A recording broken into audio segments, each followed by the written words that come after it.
지소미아 조건부 종료 연기를 두고 일본 언론에서는 미국의 압력으로 우리 정부가 양보했다는 식의 보도가 나왔습니다. 청와대는 정의용 국가안보실장이 직접 나서서 전례 없이 강력한 항의를 전했습니다. 여야 정치권에서도 논란입니다. 민주당은 일본의 지소미아 합의 왜곡에 대한 공개 경고를 보냈고요. 한국당은 지소미아 합의의 진실을 공개하고 청와대 외교 안보 라인의 경질까지 요구했습니다. 지소미아 조건부 종료 연기에 대해서 여야의 시각 들어보겠습니다. 또 본회의 부의가 임박한 선거법에 대한 이야기도 나눠보겠습니다. 1대1 미니토론 더 정치, 기동민 더불어민주당 의원, 최입의 바른미래당 의원 나오셨습니다. 안녕하십니까? 예, 안녕하세요. 안녕하세요. 예. 네, 먼저 지소미아 문제부터 좀 여쭤보겠습니다. 네. 조건부 종료 연기 생소한 해법이라 조금 오해 가능성이 있는 것 같은데요. 두 분 어떻게 좀 이해하고 계십니까? 외교는 주고받는 것입니다. 네. 올로와 나싱 게임이 아닌 거죠. 그러니까 전체를 다 취할 수 있으면 가장 좋은 건데 상대방이 있는 게임이어서 전체를 다 취하지는 못합니다. 그런 면에서 어떤 협상가들은 그렇게 얘기합니다.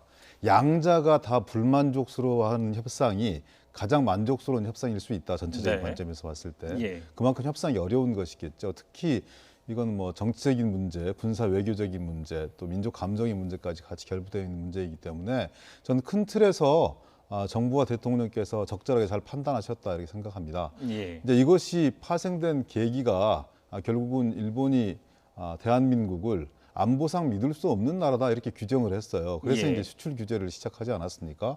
안보상 믿을 수 없는 나라, 이런 나라와 최고위급의 군사 정보를 교류하는 것도 아무 일 없던 듯이 지소미아를 유지하는 그것도 대단히 우스꽝스러운 일이라고 생각합니다. 정부는 단안을 내려서 지소미아 종료 결정들을 내렸고요. 그 과정에서 3개월 동안 많은 일들이 있었죠. 예. 미국과의 대화도 있었고 일본과의 물밑 접촉도 있었고요. 또 일본 역시 뭐 불화수소를 포함한 3개 품목 이외에 그리고 이 3개 품목조차도 개별 품목 허가를 내면서 예. 더 이상 자극하는 걸 자제해 왔다고 생각합니다. 또 한편으로는 지소미아와 수출 규제는 별개의 사안이니까 따로 해결하자 이렇게 별개의 네네. 입장을 취하기도 했는데 결국은 연관된 것이 드러난 것이고요. 그렇죠. 예. 그래서 이제 지소미아를 이 종료하는 걸 유예하겠다 잠시 그런 과정에서 양자 간의 수출 협상들이 진행이 되고 그리고 또 이 수출 협상이 진행이 되는 동안은 WTO에 대한 이 제소 이것도 예. 중지하겠다라는 이런 해법들이 나온 걸로 저는 보여져요. 예. 그야말로 조건부 유예이기 때문에 이후에 협상 과정이 어떻게 진행되느냐에 따라서 지소미아의 운명도 바뀔 수 있는 그런 문제라고 생각합니다. 예. 이제 온 길도 대단히 많은데요. 가야 할 길도 대단히 좀 많이 남았다 이렇게 생각합니다. 예. 제가 이제 생소한 해법이라는 표현을 썼는데 그만큼 예. 어려운 문제이기 때문에 이런 해법이 나온 것으로 저는 이해하고 있고요. 예. 정부의 이런 결정에 대해서 어떻게 평가하고 계십니까?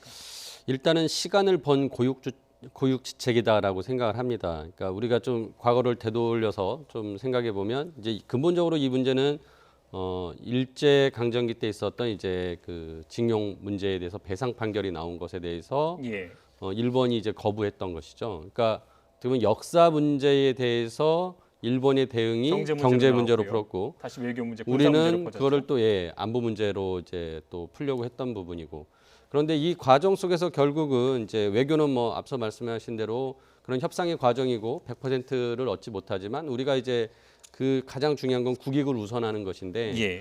우리가 너무 자존심 싸움으로 좀 시간을 보내지 않았나 그런 생각이 듭니다. 그러니까 당시에 정부 여당이 굉장히 이제 감정적인 대응에 좀 치중했다. 우리가 네. 반일해야 된다, 극일해야 된다라는 그런 분위기를 만들어가면서 어떻게 보면 근본적인 외교 문제를 해결하기 위한 노력보다는 자체적으로 우리가 외교 문제를 경제 문제로 바꿔가면서 예. 우리가 부품 소재 산업에 대한 육성으로 결국 일본을 극일할 수 있다. 예. 그리고 뭐 그 과정에서 우리가 또 이제 일본 제품 사지 않는 뭐 그런 이제 운동들이 국민적으로 퍼져가면서 정치권 내부에서 너무 감정적인 대응을 주도하다 보니까 근본적인 외교 문제 해결에 대한 노력이 부족했다라고 생각이 예. 들고요.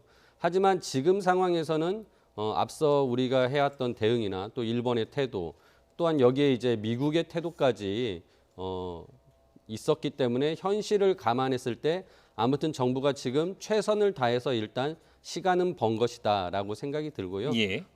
기동민 의원님 말씀하신 대로 갈 길이 멉니다.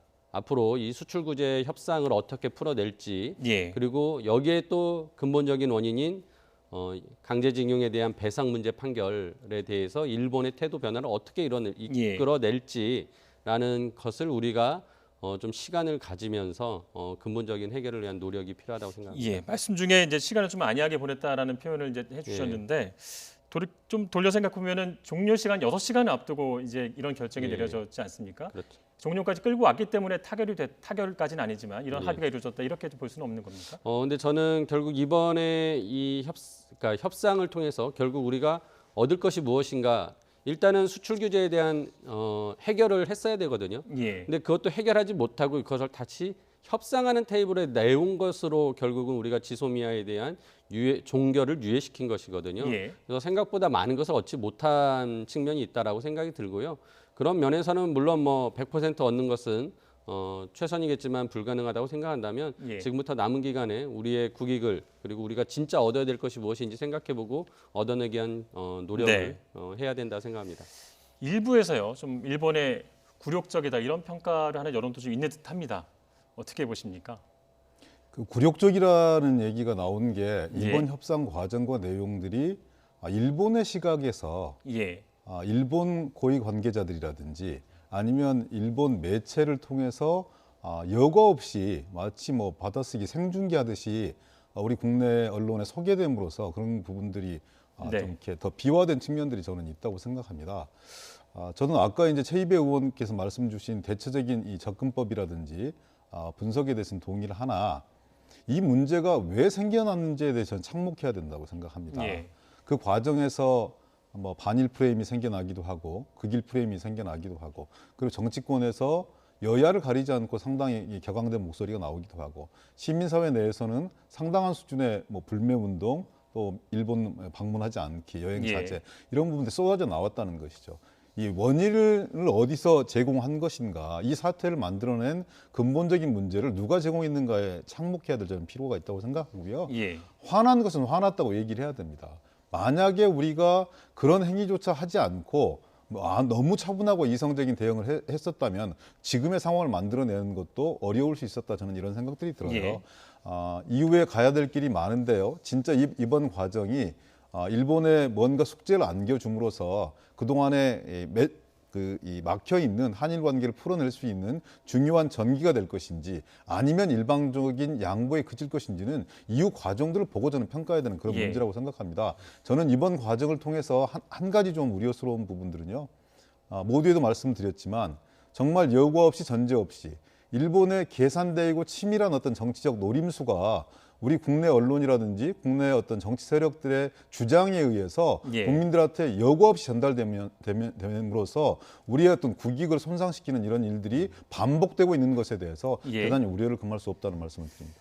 덧붙여서 보면 일본의 수출 규제가 오히려 일본 경제에 더 악영향을 끼쳤다는 그런 보고도 올라오고 있고요. 네, 그렇습니다. 조금 전에 말씀해 주셨지만 일본 측도 당초 수출 규제와 지소미아 문제는 별건으로 인식을 해왔는데 이번에 이것을 연기해서 결정한 것은 일본 스스로 자기들의 어떤 그 논리를 번복한 거 아닌가 이런 지적도 할 수 있을 것 같습니다. 네, 그렇습니다. 그러니까 그들 스스로 상황과 이게 현실에 따라서 주장을 바꾸고 있는 것이거든요. 예. 만약에 지소미아와 대한민국의 수출 규제 이런 부분들이 정말 분리되어 있는 문제였다면 이런 중간 합의를 하지 말았어야 됩니다. 예. 그런데 이제 자기 자신들의 어떤 정치적 목적들이 분명하게 있는 것이고 또 헌법을 수정하기 위한 그런 고육주책들도 있는 것이고 예. 아베 정권 스스로가 처한 정치적 난관을 타개하기 위한 노림수로 대한 수출 규제를 낸 것이기 때문에 네. 저는 이런 복합적인 문제들이 같이 결부되어 있는 것이다. 그래서 상당한 시간이 걸릴 수도 저는 있다고 생각합니다.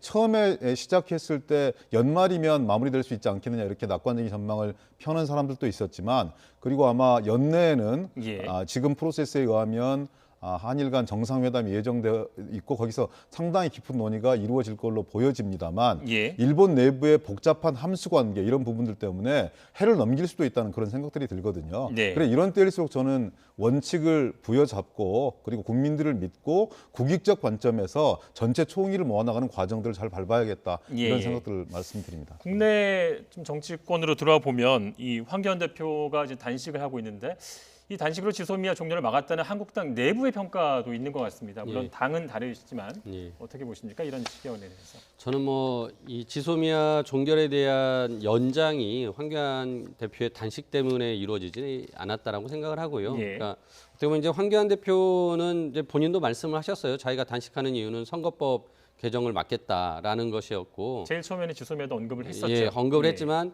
그게 종결이 연장이 되니까 예. 바로 그 부분에 대해서는 더 이상 언급하지 않았고, 그래서 그닥 지금 현재 상황에서의 큰 변수가 되지 않았다라고 생각을 합니다. 예. 예. 그리고 지금 남아 있는 문제는 이제 결국 선거법에 대한 부분인데, 예. 그 부분은 차후에 더 지켜봐야 될 문제인 것 선거법 추후 이제 같습니다. 논의를 해보고요. 예. 황교안 대표 얘기 나온 김에 오늘 오전에 이해찬 대표가 직접 만나고 왔잖아요. 네, 다녀오셨죠. 들은 얘기 혹시 있으십니까? 너무 짧은 방문 시간이었고요. 그리고 예, 예. 지금 엿새째인데 너무 힘들어하시는 것 같아서 거의 말씀을 하실 수가 없었다고 네. 해요. 그래서 빨리 단식을 끝내고 협상은 나오고 하자 이런 말씀들을 주고 오셨다고 생각을 하는데요. 예. 단식하고 계신 분한테 이제 조금 죄송스러운 말씀이지만 저는 이제 단식의 명분이 지소미아 종료도 있었고 그리고 선거법, 공수처법 이런 부분들이 있었지 않습니까?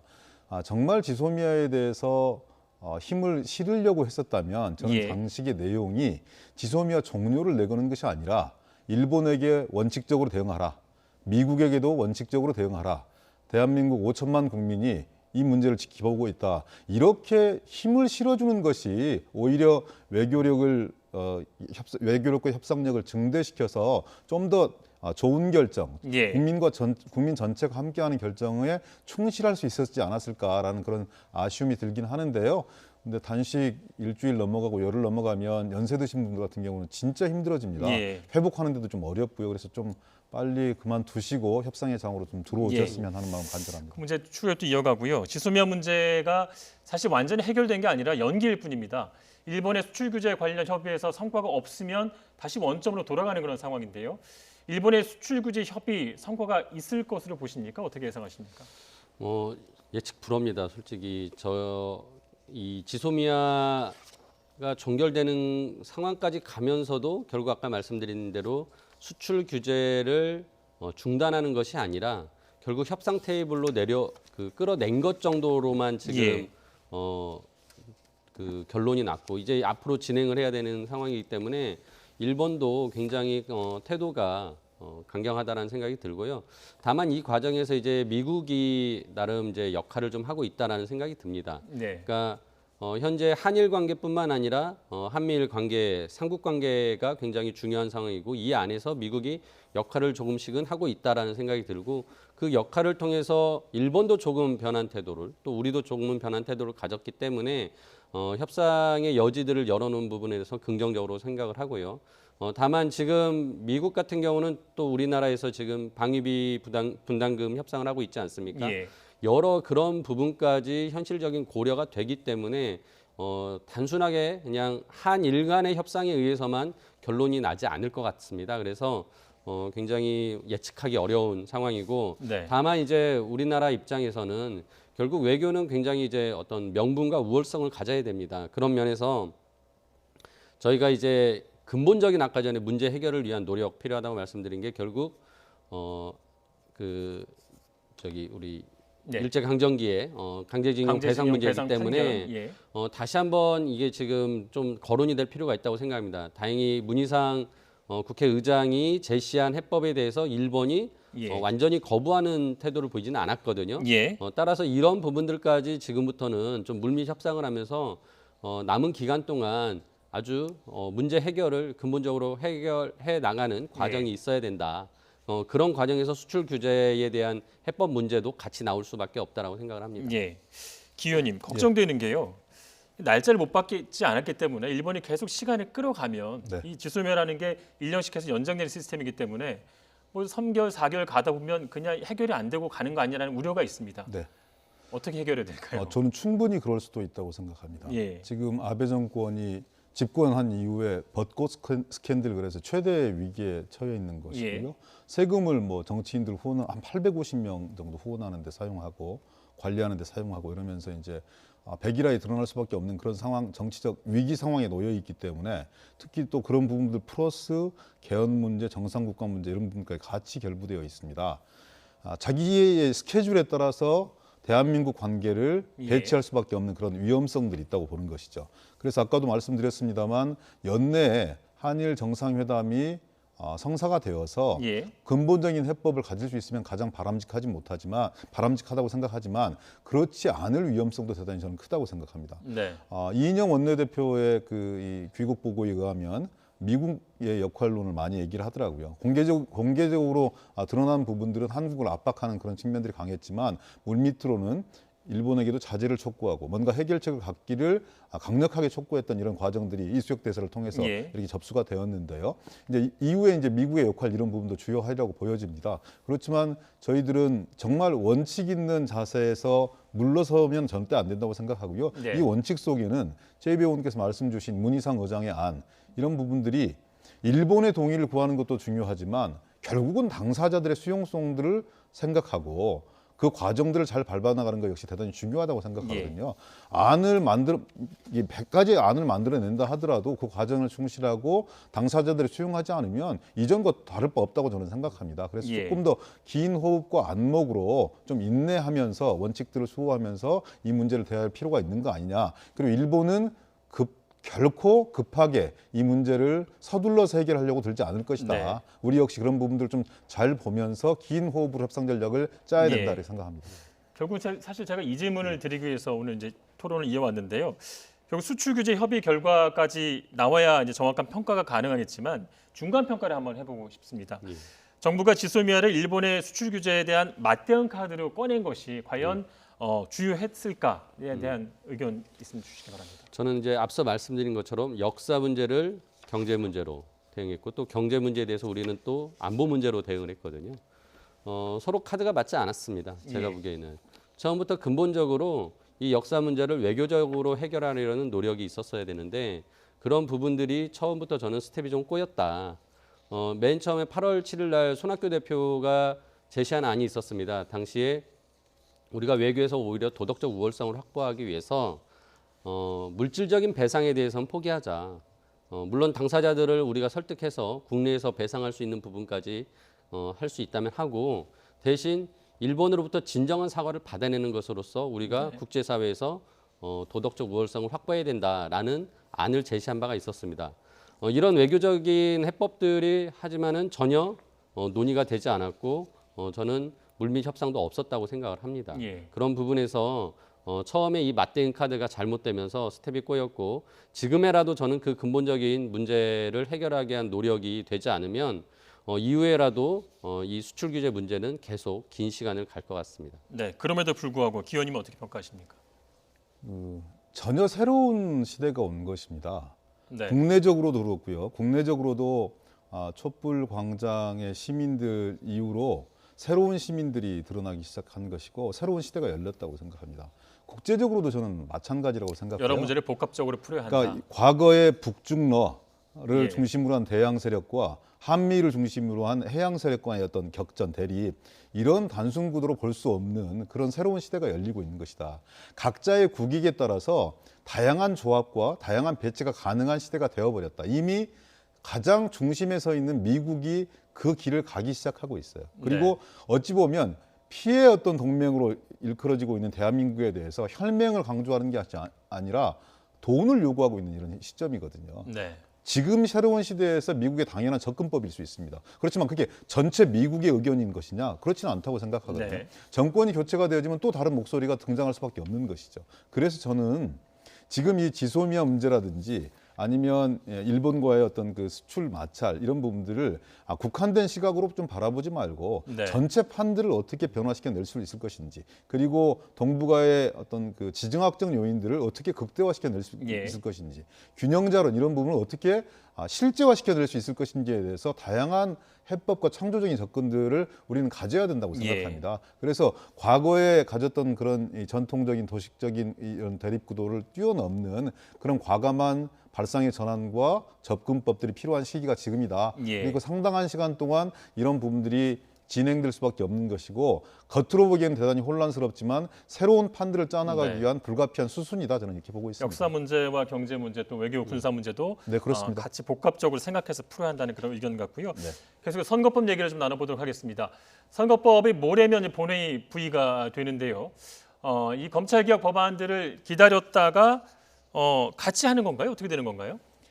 현실 속에서는 지금 이제 뭐 조금 있으면 선거법 부의가 되고 12월 3일이면 검경 수사권 조정과 공수처법이 부의가 되게 되어 있지만 예. 근데 이제 그건 작은 시간일 뿐인 것이고요. 지금 논의 과정을 보면 세 가지 법안이 패키지로 연동되어서 고민되지 예. 않을 수 없는 그런 상황에 처해 있는 것이고요. 예. 그리고 사당이 연동형 비례대표제를 합의하고 패스트트랙을 합의하는 과정에서 법안의 우선순위를 얘기한 적도 있습니다. 예. 선거법들을 먼저 다루고 먼저 하기로 했죠. 그리고 예. 나서 공수처법과 검경수사권 조정 법안 이런 부분들을 순차적으로 다루어 나가기로 한 이런 과거의 어떤 그 신사 협정 예. 이런 부분들이 있고요. 그래서 부의 시점과는 좀 무관하게 아마 12월 10일 안에 예. 세 가지 법안이 패키지로 다루어지고 국민들 앞에 어떤 그 동의를 구하는 과정들이 남아 있지 예. 않나 생각합니다. 바른미래당 입장은 어떻습니까?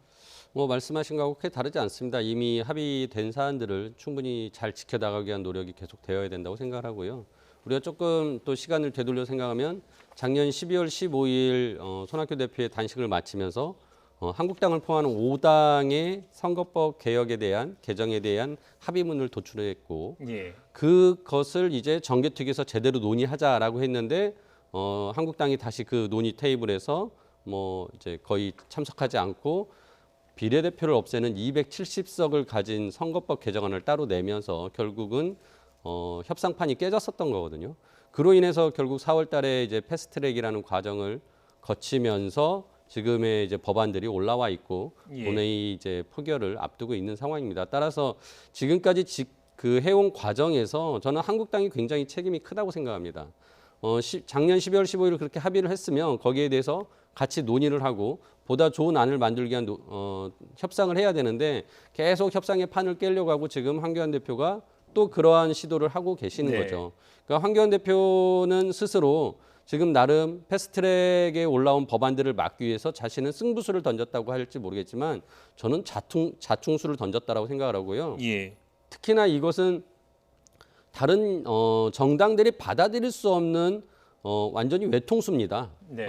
저는 이 부분에 대해서 황교안 대표의 단식은 굉장히 국회에 지금까지 이루어온 어떤 성과들을 무시하는 처사이기 때문에 이후 한국당을 배제한 결국 다시 여와 나머지 예. 야당들의 논의 과정을 통해서 해결할 수밖에 없다라고 생각하고요. 그 과정에서 네. 바른미래당은 지속적으로 선거법 연동형 비례대표제의 통과를 위해서 노력할 것이라고 말씀드립니다. 선거법에 대해서 그 자유한국당이 배제된 안에 대해서 표결로 가는 거에 대해서 부담이 분명히 있는 게 확실하지 않습니까?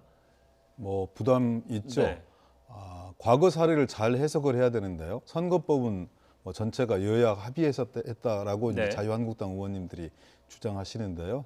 그분들이 해오는 과거를 다 잊어버리고 그런 말씀을 하시는데 예. 그렇지만 게임의 룰은 여야가 합의해서 진행하는 것이 가장 바람직합니다. 예. 그런데 최이배 의원 말씀 주셨던 것처럼 청개구리 안을 가져와서 협상하자고 하면 안 되는 거죠. 예. 그러니까 연동형 비례대표제를 도입을 해서 선거 과정에서 발생하는 대표성과 비례성을 좀 보완하자 이렇게 해서 논의가 시작된 것이고 본인들도 도장을 찍은 부분들인데 어느 순간에 가서 비례대표 전체를 없애버리고 270석 예. 전체를 뭐 이렇게 지역구로 하자 예. 이런 것이 마치 개혁인 것처럼 안을 가져와서 국민들 호도하는 건 말이 안 된다고 생각하고요. 저는 최선을 다해서 자유한국당을 협상 테이블로 끌어들이겠지만 네. 만약에 그것이 이루어지지 않는다면 과거에 함께했던 사당이 함께했던 여야가 함께했던 이런 안에 충실하게 협상들을 마무리 지어서 예. 절차대로 진행할 수밖에 없는 것이다. 그것이 민주주의고 그것이 패스트트랙을 도입한 기본 정신에 충실하는 것이다. 저는 이렇게 생각합니다. 네. 그래서 한국당에서는 이제 패스트트랙 법안 관련해서 이 필리버스터 카드가 또 나오고 있는 것 같습니다. 실제로 국회 안에서 그런 얘기가 나오고 있습니까? 예. 뭐 제가 직접적으로 들은 얘기는 아닌데 충분히 가능성이 있다고 봅니다. 당연히 뭐 한국당 입장에서는 최선을 다해서 패스트트랙에 올라온 법안들을 막겠다라고 지금 예. 하고 있고 황교안 대표의 단식 이후에 뭐 또는 같이 진행이 될 수 있을 거라고 생각하지만 필리버스터라는 제도를 이용해서 자신들의 의견을 충분히 발휘할 것이다. 하지만 그게 무한대로 갈 수는 없다라는 현실을 네. 또 감안한다면 결국은 한국당도 자신들을 뺀 선거제도 개혁이 이루어지지 않게 지금이라도 협상판에 들어와서 자신들의 의견을 내는 것이 최선일 거다라는 것을 직시해야 할 것입니다. 예. 지켜보도록 하고요.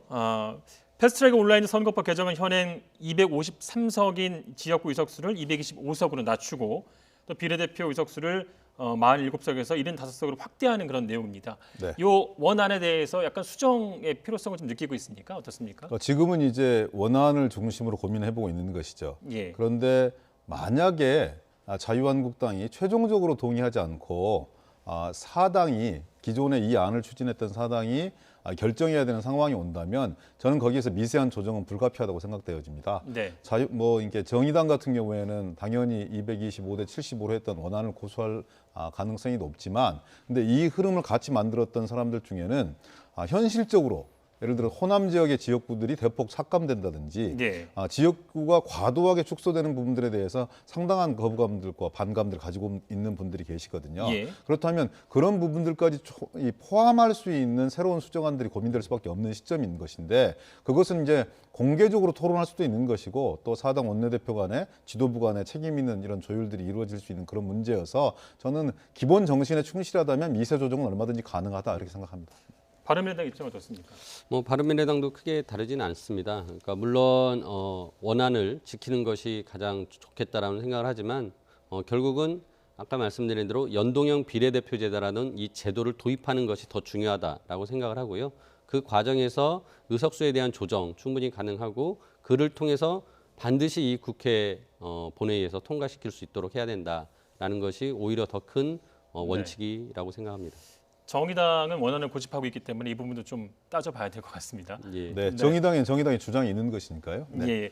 자, 지금까지 더정치 기동민 더불어민주당 위원, 최입의 바른미래당 위원과 함께 얘기 나눴습니다. 오늘 고맙습니다. 네, 고맙습니다. 감사합니다.